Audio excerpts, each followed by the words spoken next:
Thank you so much for joining us, everyone. Thank you so much to Panel of Brilliance. Welcome to the first ever UK Swiss virtual book fair brought to you by Pro Helvetia and Literally Swiss. My name is Nikki Mander, and for the last 3 years I've been working with the team on the Literally Swiss project promoting Swiss literature for translation here in the UK.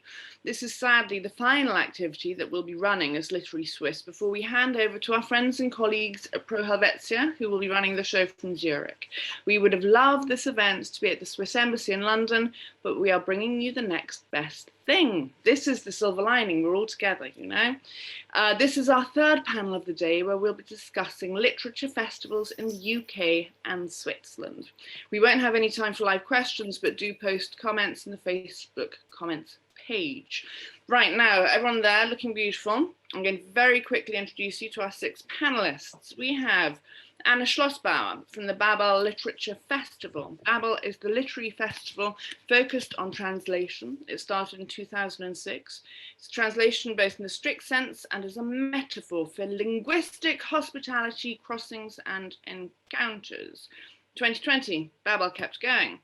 Danny Landolf from the Solothurn Literary Days. Solothurn was founded in 1978 as a showcase for Swiss literature, and today it's the most important platform for contemporary Swiss literature in all 4 of the country's languages. Again, kept going.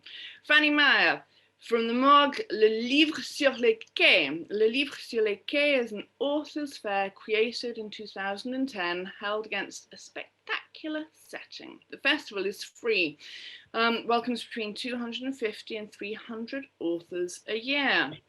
It had to rewrite a little bit, kept going in 2020. Then, Team UK, we have Lindsay Finneran from Cheltenham Literature Festival, the world's oldest literature festival. It was established in 1949. This year pivoted to an innovative hybrid model of physical and digital that earned it the title of the event of the year at the Bookseller Future Book Awards. Again, 2020, kept going. Kathy Moore, Cambridge Literary Festival, sorry Kathy, turns 18 next year and presents a spring and a winter festival. Beautiful setting. Kept going. They created the Listening Festival in April, which consisted of only 12 events, but then in November, more ambitious, 40 events.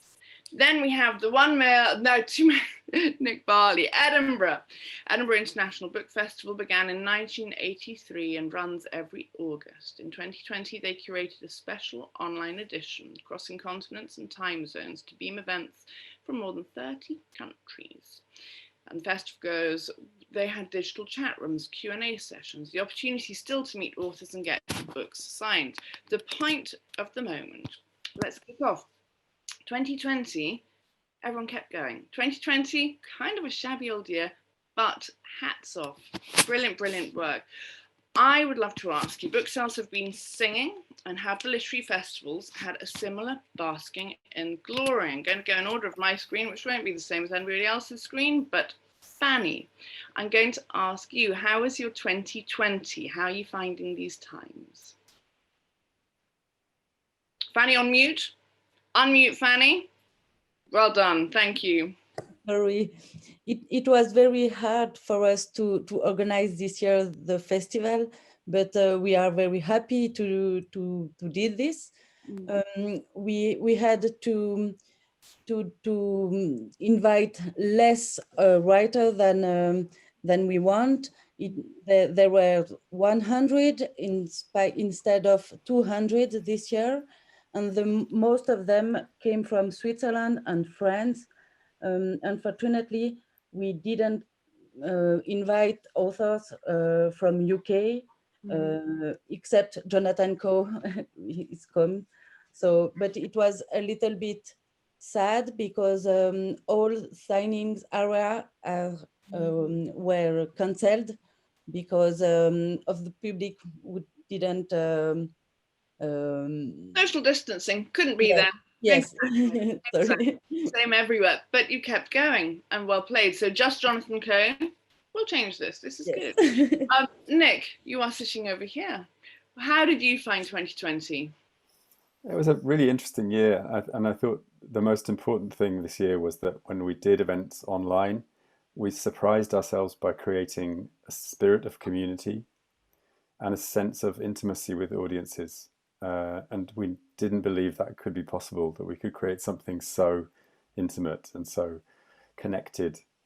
And it was also accessible. And we had hundreds of people telling us that they were coming to events online, which they couldn't have come to in theatres, perhaps because they had health issues or because they didn't have enough money to buy tickets usually. And so there were some lovely surprises despite all the difficult challenges that we faced. Love it. Thank you very much indeed. Thumbs up.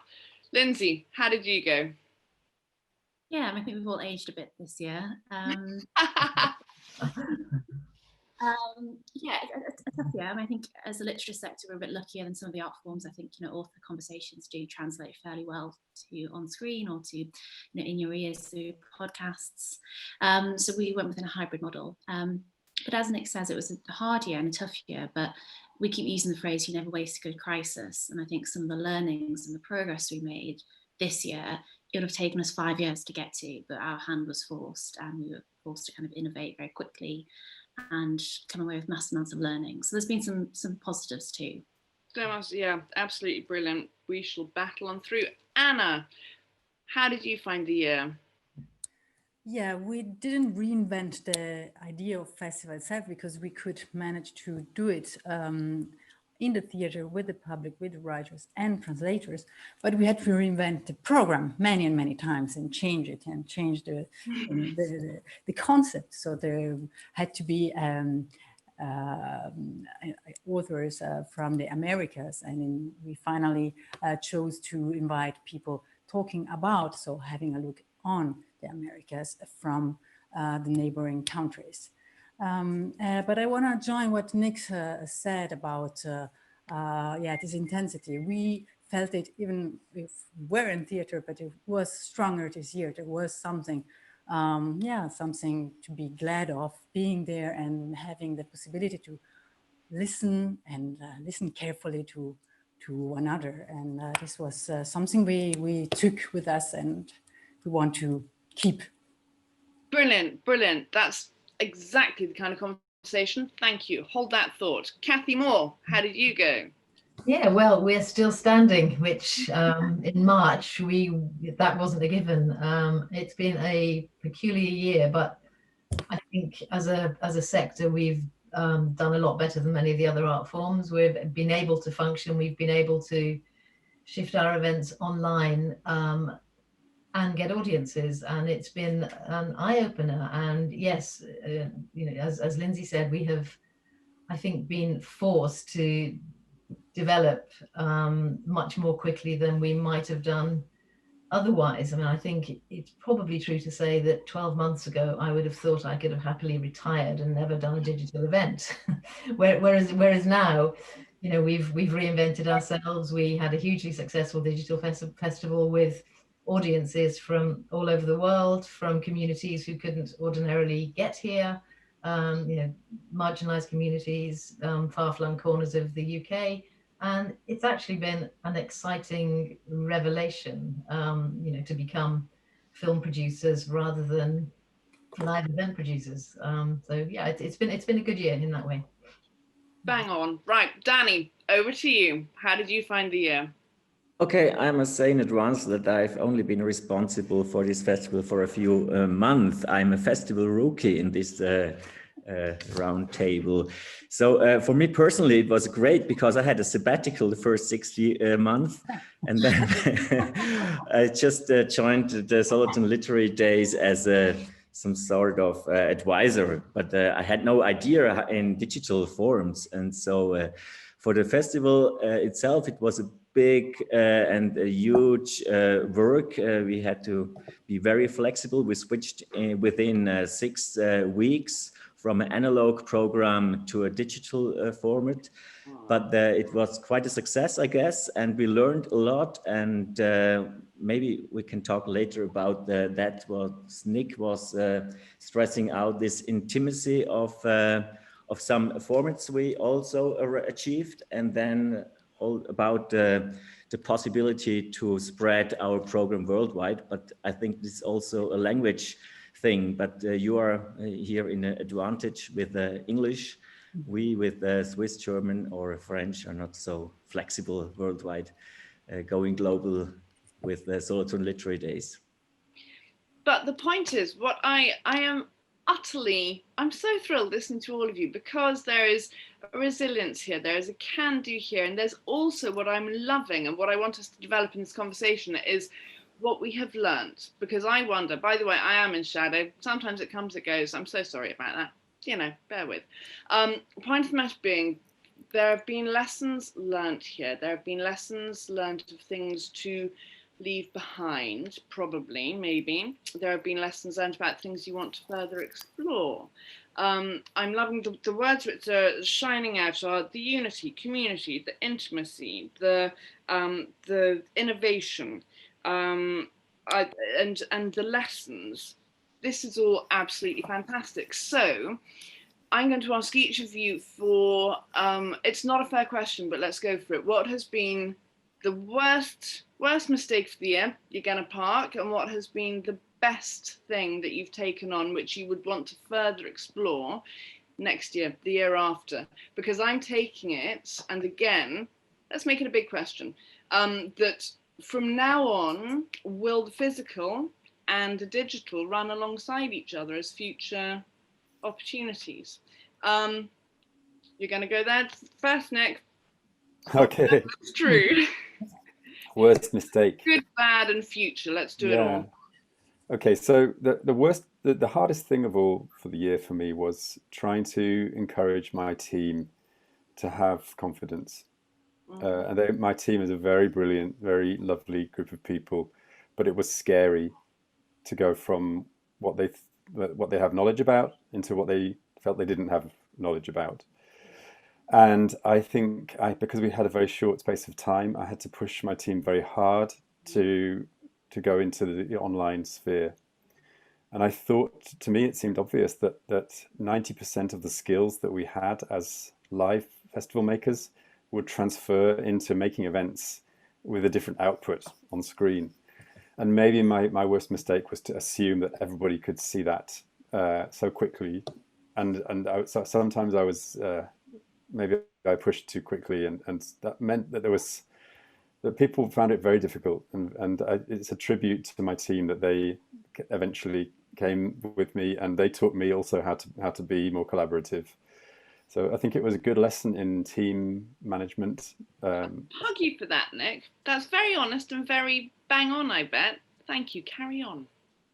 But the thing that I take with me, of course, is that what we created in some instances were events which got letters from readers, from audiences saying how much they loved them, and we never expected people to love what we'd done.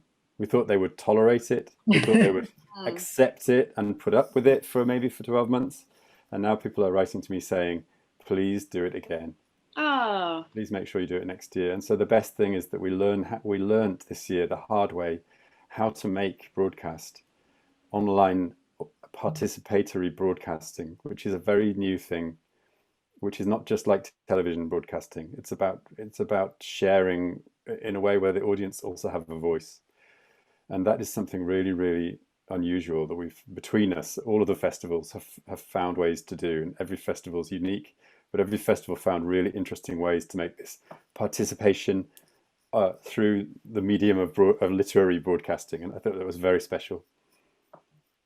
Don't go into the future. Hold the positive and negative. We're going to keep the future for the next bit. Lindsay, positives, negatives of this year. I guess I'm coming at this question from a slightly different angle, because we did hybrid. So we honed our program right down from the usual 500 to 120 sessions that we did live. Authors were there on stage talking to each other, and we had a socially distanced audience in the room. And then everything also got simultaneously streamed online for free to an online audience.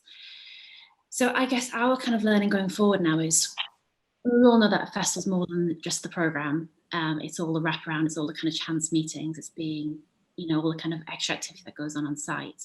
I think the kind of challenge we're going to look at next is I think we'll always have a digital arm to our festival, and I imagine many of us will. but it's working out which elements you do that with and which are just, you have to be there in the room to experience, because as much as we can see the absolute kind of possibility and the great international reach and the reasons for kind of accessibility that putting content online gets you, we never want to lose that. We also don't want to lose that kind of magic of being together in the room and what can happen on site when, you know, a kid sees their favourite author for the first time, or a chance meeting between bookworms. So I think for us it's kind of working out which elements stay in the digital sphere and which elements we want to ramp up for physical only. Is our kind of next challenge. How far along are you in your thinking?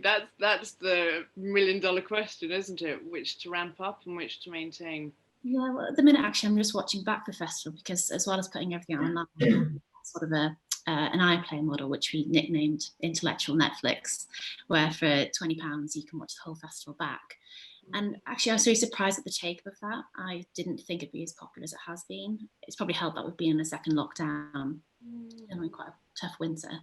But I'm actually just watching the content back myself, because as an event programmer, you're running around, you don't see everything. So I'm also just looking with a really critical eye what stuff is translating well on the screen and what's struggling. And I think that's the distinction. Brilliant, brilliant, brilliant, brilliant. In fact, I won't go to Anna. Anna, wait there. Kathy, I'm going to come to you as the last of the UK cohort. How pluses and minuses of the year? Minuses, in a way, similar to Nick. We developed a new website so that we could cope with digital in a much better way. And when we had a very old website, and the minus there for me was that we didn't get hold of our website to play with and to launch the festival with until roughly a week before we were due to go on sale, which was horribly panicky, and also, you know, demanded a lot of the team that we had. And you know, during the weekend we were still finding glitches and things that didn't quite work, so it was quite nerve-wracking. We were very, very lucky in the people that we had, and this is the plus side really, was putting together a different sort of team. We're a very, very small team, and our festival manager had coincidentally resigned, so we didn't reappoint that position because we didn't know what the future was holding. So instead I appointed a couple of young digital producers who were, you know, heaven sent in a way. They were fantastic and completely walked us all through this very, very kind of complicated and scary process. But yeah, I demanded a lot of the staff over the festival delivery weekend in particular, and I'm hugely grateful to all of them because they toughed it out, and we got through it without too many glitches, and we're now looking at fixing all of those. And the big plus was actually just the new audiences, and we developed a CLF player, which has had a good take up. We're not particularly proud of how it looks just now, but that's to be worked on. And you know, it has been a positive year and to be built on. Brilliant, thank you. Anna, how about you? Pluses, negatives? Yeah, I think the big plus is that we managed, even if we had to change this program so many times, to have a program that made sense. Because this is not just taking random authors that are available, but still trying to make a sense and bring this sense to the audience.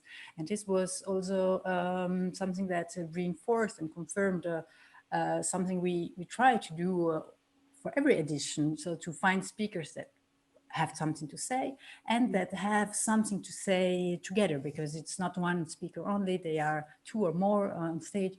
So to find people that connect and challenge each other. And this is something we want to take with, and especially on the digital level, I think this is even more important, because then the same writer will be digitally available for many readings, but then you want to make something special for that event, not just the same questions from the same journalists, but yeah, find something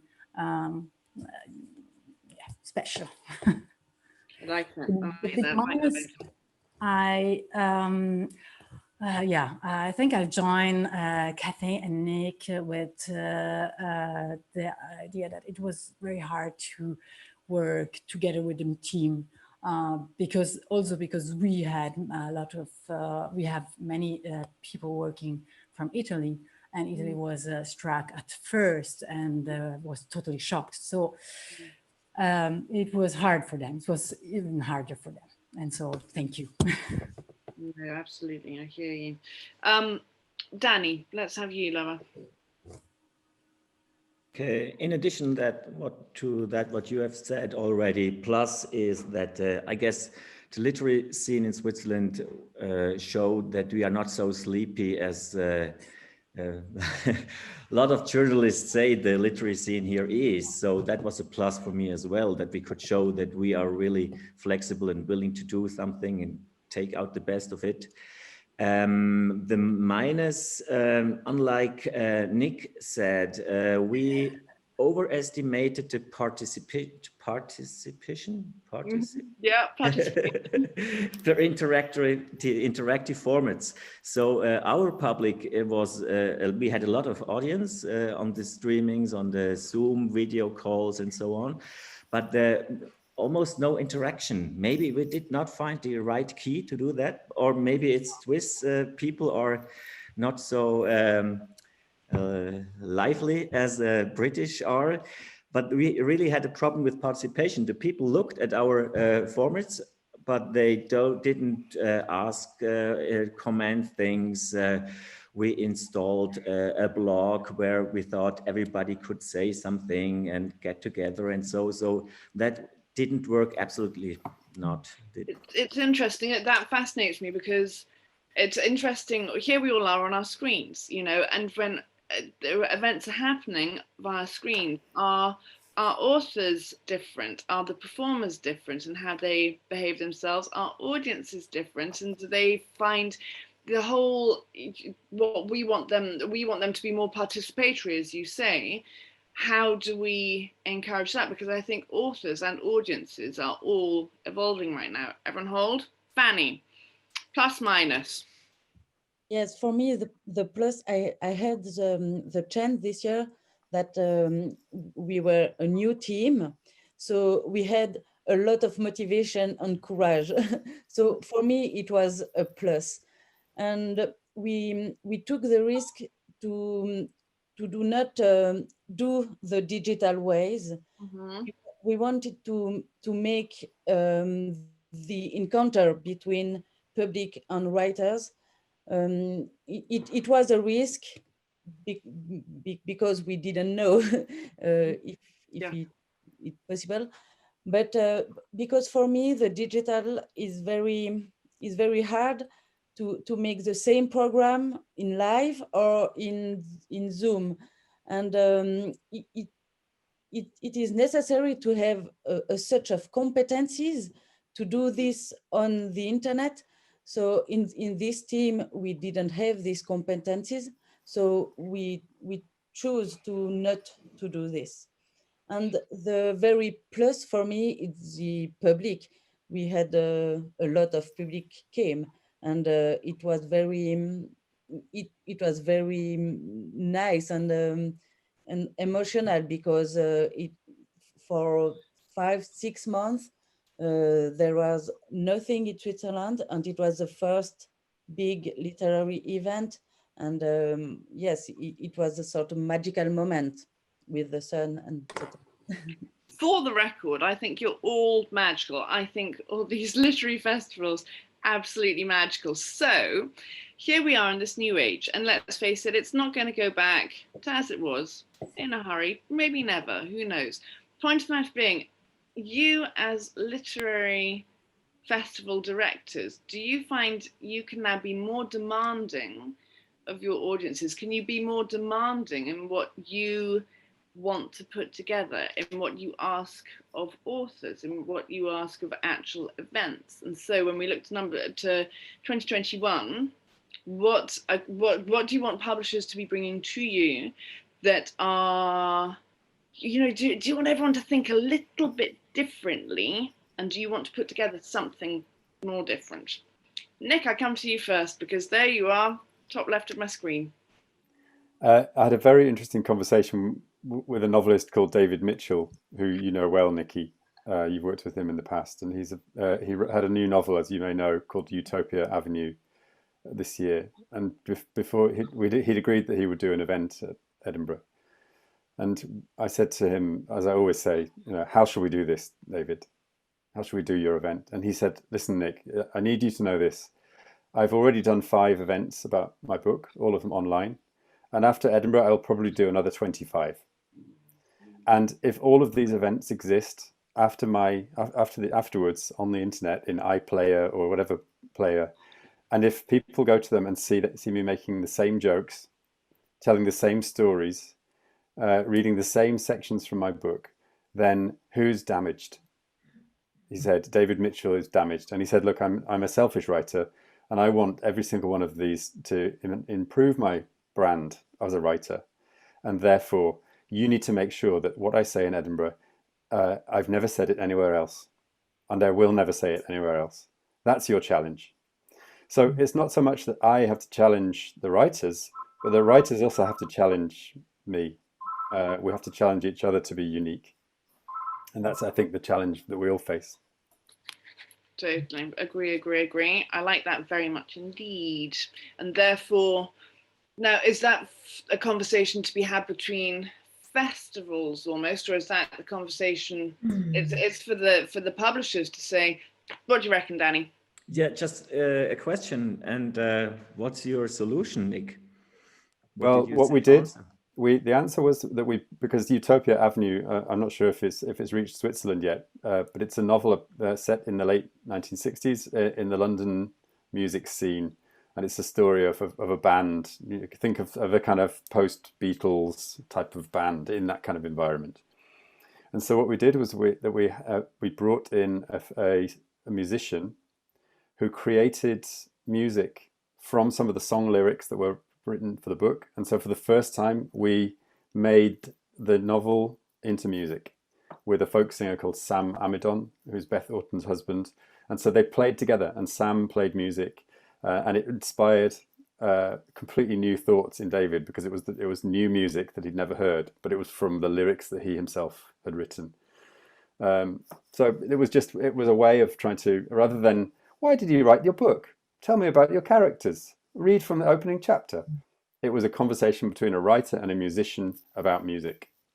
Okay, great. I love that, because speaking from experience, you go around the festivals and you can see authors with shark eyes just because they are same everywhere. And I think this will make us think differently. And I love that idea of then in perpetuity, you want there to be a range of what can be accessed. You don't want it to be same. That makes every sense. Can I chip in? Kathleen, but yeah, no, I completely agree. I mean, my fear has been, how long can this format carry on, with various authors doing multifarious events with a number of festivals and having the same conversations? And I keep wondering when the publishers are going to catch on to that and make one film with each of their authors to send to the festivals. I hope they don't do that, because we'll all be out of business if we remain digital. But I completely agree with Nick, and the creating the unique event is more important than ever before. I mean, Ali Smith led the way with me, and I think she also came to you, Nick. I mean, she wanted to do unique events, but more importantly, and this was the challenge, she wouldn't do Zoom. She wouldn't do a Zoom conversation, and she wouldn't be seen. So she made a unique, I think we were the first. She's a patron of the festival and based in Cambridge. She created, her and her partner, Sarah Wood, who's a filmmaker, created unique events for each of the places that she went to. And she did a unique launch with Penguin in a similar way, and did manage to do it without appearing until right at the end of the film, when she gave us all a surprise wave. But that was one thing. We also did similar. So I suppose learning from that and being inspired by it, the films that we presented at the festival. I mean, I didn't have the guts to do very many live. I thought I would really stretch our staff to breaking point if they were all live, because we're a tiny team. So we went out and recorded some films. So we went to Suffolk and recorded a film in Maggie Hambling's studio. She was talking about her book of her father beginning painting later in life, and it was a praise song to him, and a very, very moving, intimate encounter. We went to Jacqueline Wilson's house in Suffolk and shot a film there with her, and a very generous, lovely conversation about her new book, which I hope was different, and it certainly felt different to any conversation of hers that I've seen before.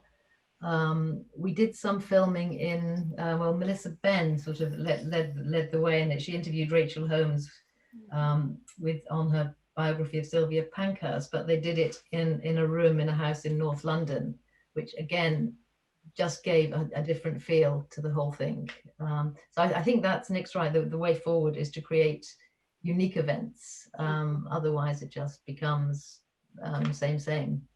We need to add more value than we did before, I think. I think this is exciting. This is brilliant, quite frankly. You can only see an upside to this, hey? Well, everyone else pitch in, because I think from where I'm sitting and just thinking we're addressing Swiss publishers and UK publishers, if anything, I think you need, on both sides, you need to be thinking with innovation, and on the publishers' side, they need to be thinking with innovation as well, rather than being just pitched names and books. You need to hear and see something different, I'm taking it. Is that a fair comment? And should there be cross-pollination when it comes, because geography is not what it was, schedules are not where they were. It's not going to be a case of people catching a train or catching a flight or what have you.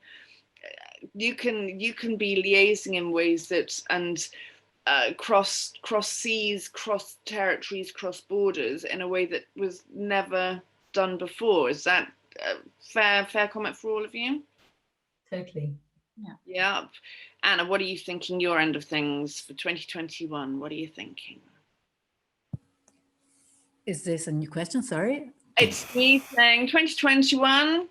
What's it going to be? What do you want publishers to bring to you that they weren't bringing before? What do you want to hear about that maybe people weren't even daring to think about before? Well, it's many big questions at once. I think it's also interesting to hear what you all said and made.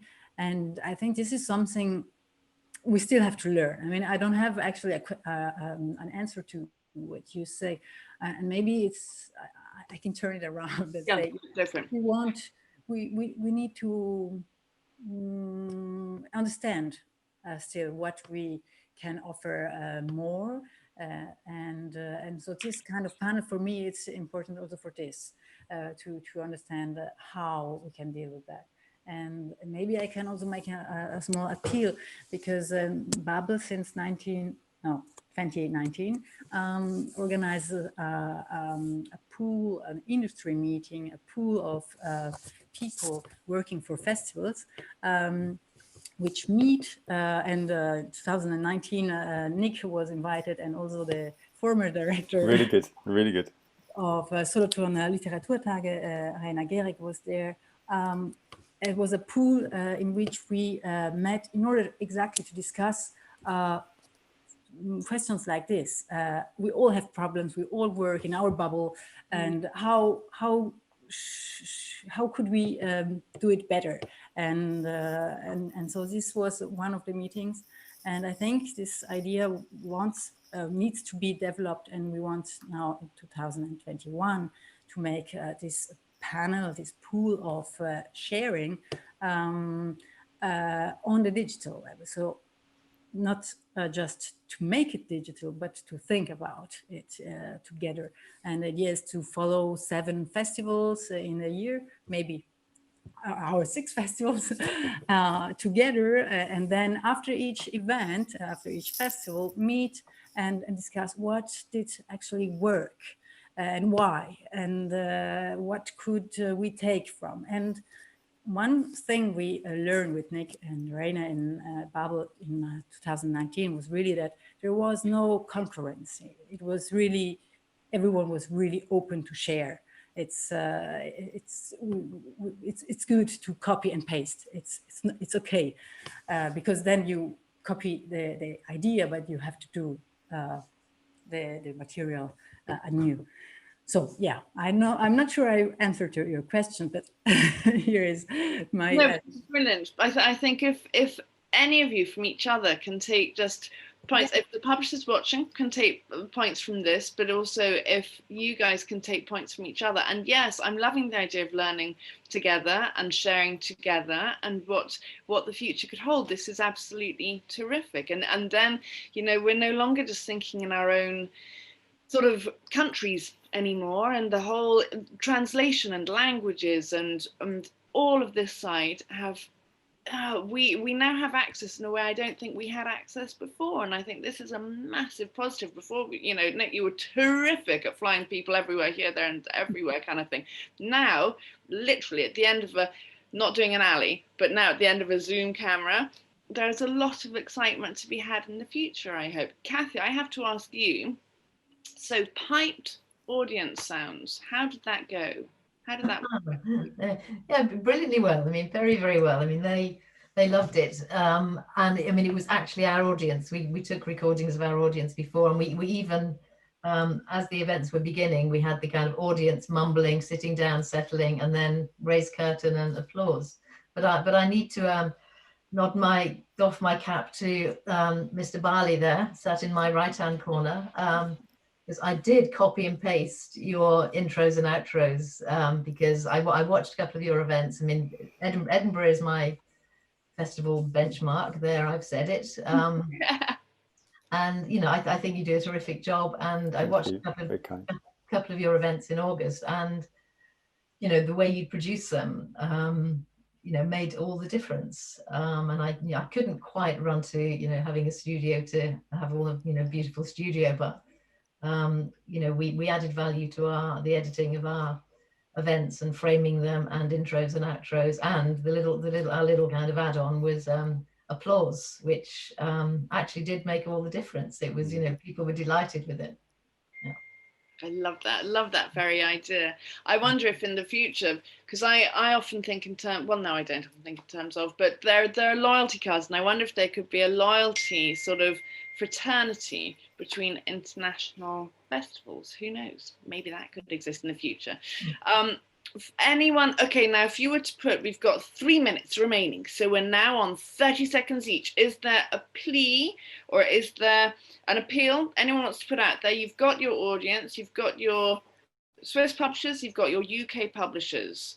I'm going to go in reverse order now. What would you like to put out there for people to take note of from this event? Fanny, anything that you would like to be taken away?